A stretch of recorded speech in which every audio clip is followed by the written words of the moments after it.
Can we all just take a moment to reflect on that time that I literally ran through the 6 with my woes? I was running through the 6 with my woes. He was running through the 6. Something about woes. I had to do it. With his woes? We're I don't in know. October's very own home, Drake's. You know how that shit goes.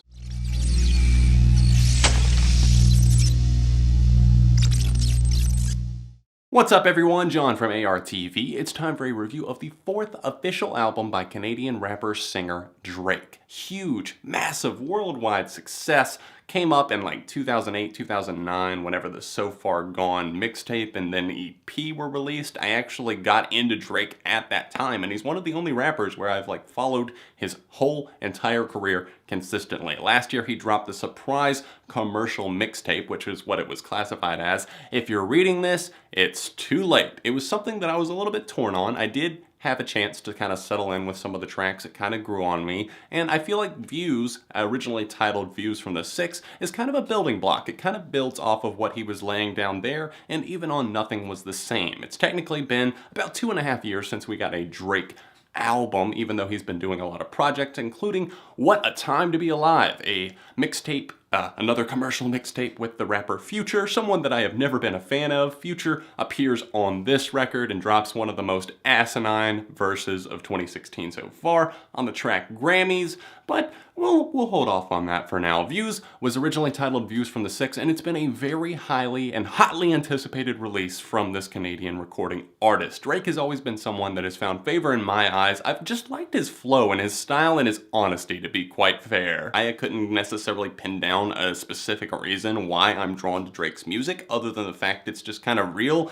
It's different than the whole, like, every single song is about fucking bitches, getting money, and that's why I listen to rappers like Kendrick Lamar, Drake, even J. Cole. It's different. It mixes things up. There's a different vibe going on there, and I know that that's an interesting topic choice for me to bring up, considering these are some of the rappers that he's like calling out on this record, and Drake through and through on this album seems to be on the defense, whether it be with relationships or with his enemies like Meek Mill, or even talking about not flying with the likes of Kendrick Lamar or J. Cole anymore, not working with them in a long time, and kind of seeing them as choosing like working with enemies and them working together, and it's like they're plotting against him. It seems like there's a lot of paranoia going on Drake's head and his head space all throughout this record, and it's kind of interesting and intriguing to see how it all plays out. On my first couple of spins of Views, I wasn't necessarily clicking with it. I didn't see why it was all that alluring to so many people, but honestly, I've let it settle in some, and I'm glad that I spent the weekend on kind of a Drake binge, just going through his discography, listening to Views, of course, the most, and really starting to kind of settle in with this groove, really appreciating the production here and a lot of the lyrical content. He's working with, of course, once again, OVO co-founder Noah, aka 40, and then Boy Wonder, once again, somebody who has had a hand in the majority of his projects, and it's just nice to see their evolution over the years. While they're keeping a lot of things the same, it is a progression. Like I was saying with those building blocks earlier, I think that they kind of laid in that synthy atmosphere and just kind of that dark drippiness, if that makes sense. Drake kind of coming in over these dark beats, and things get shuffled up a little bit here, adding in almost a little bit of like a dance hall and reggae feel to some of the tracks, along with like an R&B edge, and I think a lot of that is thanks to the guests that he brought in. Everyone from some Jamaican artists, some Jamaican recording artists, to people like Division, and then of course again Party Next Door, someone that he's collaborated with several times on his records, but this is probably the time that I've had the most positive things to say about his feature. Now I do think the singles are kind of the ones that kind of moved more towards that reggae dance hall vibe that we're getting, like Hotline Bling, which is technically a bonus track. I don't exactly think that Drake knows what a bonus track is, considering this is included on all editions of the record. 20 songs, Drake. Damn.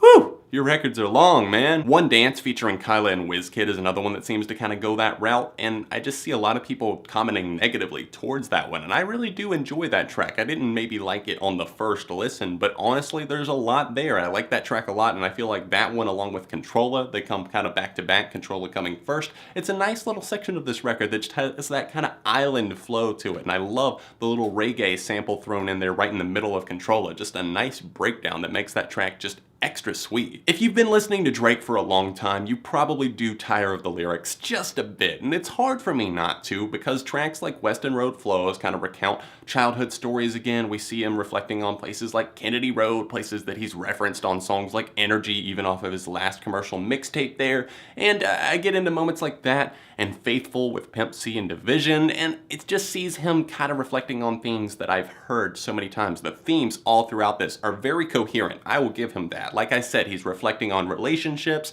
kind of his enemies, and his stance with like friends and family, just whether he's truly needed or whether people are going to turn their back on him as soon as he stops being so popular and famous, but right now everybody wants him for something.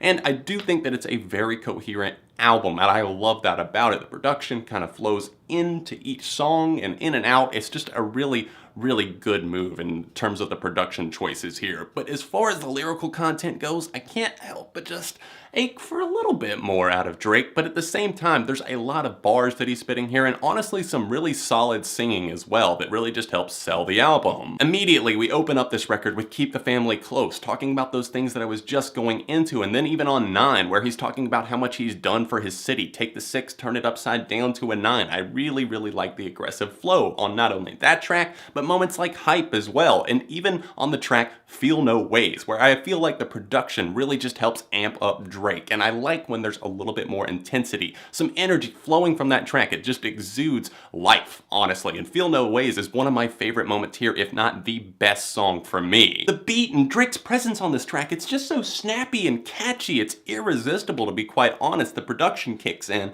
and then Drake, of course, with his lyrics about this relationship that went south. Speaking of relationships, Redemption is another track that just really does a great job of kind of creating this brooding atmosphere building up and seeing Drake really pondering on things, and I will note it for feeling very soulful. Redemption, along with tracks like You With Me and even the closer, Views, like the title track, just bringing in these gospel elements along with these soul and R&B movements, and it's just a nice touch that helps keep things interesting on this Drake record. Often, I do find myself zoning out. It's gotten better the more I've listened to the album, but there are spots where it just gets tedious, and I think that the changes in production are something that help draw me back in, keep me like paying attention. My ears will perk up whenever I'll hear a certain sample or a certain aspect of the song or a different guest or Drake kind of mixing things up in the vocal department. I like the fact that he brought on somebody different to sing the song Summer's Over interlude that came right after his track Too Good with Rihanna. It's just a nice part of this record where we see a stylistic shift. Basically, we know that we're getting into like closing things out mode, shutting it down until we get to the roll credits track Views. The hardest section of the record to listen to for me is probably right around where Weston Road Flows starts. Sure, I do like the story, I guess, enough. I feel like I've heard it before. I don't really feel that invested in it. Drake talking about his childhood,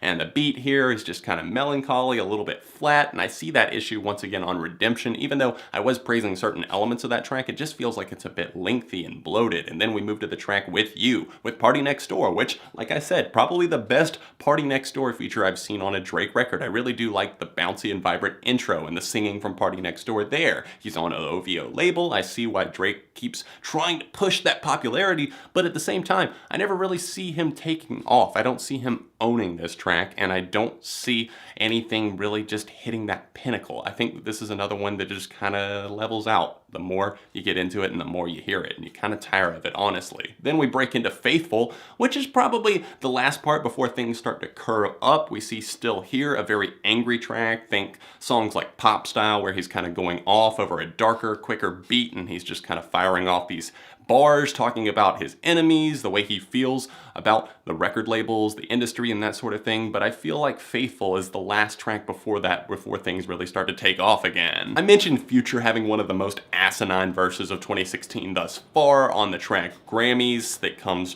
closer to the end of this record, and he's saying the same things like over and over again. I get that Future has made a name for himself off of that, but how do people listen to albums full of material from this guy? I get that he's kind of going off here on this guy, Designer, that has a #1 hit in the country somehow. Future's never had a #1, I don't believe. And now this track, Panda by Designer, who seems to be kind of mimicking Future's style, has blown up. And it seems like he's like, oh, he's acting like he won a Grammy. They're gonna think I won a Grammy. They're gonna think I won a Grammy. And he says that over and over and over again. It never fails. I press skip on this song. Before I go, 3 tracks in rapid succession that I want to kind of go off on, and they're all kind of ones that involve women. The track with Rihanna, Too Good, their 4th collaboration overall, following hits like Work, Take Care, and this is another one that just doesn't feel like it quite lives up to tracks like Take Care. I was listening through that record and it's still just as great. Honestly, I don't know if Drake will ever top that, but I still think it's a good collaboration here. Not their best or their most clever or original. It feels like they're kind of played out at this point. Drake did reference Riri earlier in the record, and it's kind of interesting because a lot of people think that there's something more than just a friendship or an artistic relationship going on there,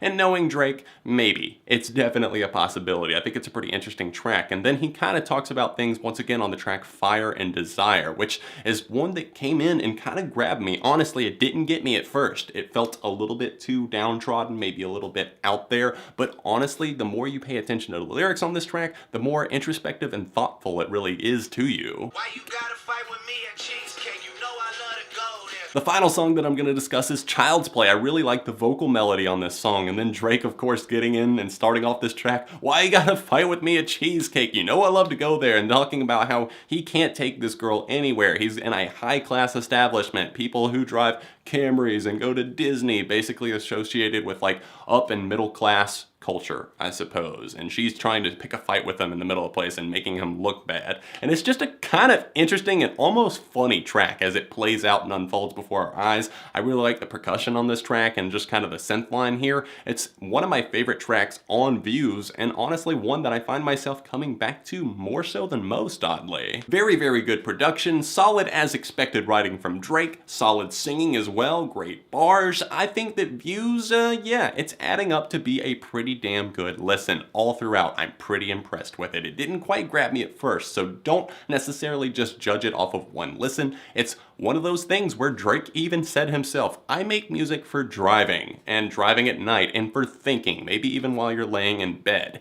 Definitely give it a listen under those circumstances. It always has made it better for me whenever I've done so in the past, and of course with this new record, Views, as well. For me personally, I think that there's a solid replay factor, and I could see myself coming back to this throughout the year. Honestly, I did the same with Nothing Was the Same, Take Care, most of his records in the past. Drake's just somebody that I'm drawn to more so in the rap world and R&B world. What do you guys think? Me personally, I'm gonna go with a 4 for Views. Thanks for watching my review of Views. Don't forget to smash the like button while you're here, subscribe to the channel because friends don't let friends go unsubscribed, and check out my Patreon page. You can support me if you'd like to, help the videos keep flowing, and be great for you guys to get involved and hopefully move towards doing YouTube full-time someday. Thanks for watching. If you'd like to see another Drake review or the last review that I did on this channel, click below me. Other than that, I'll see you very soon right here on ARTV.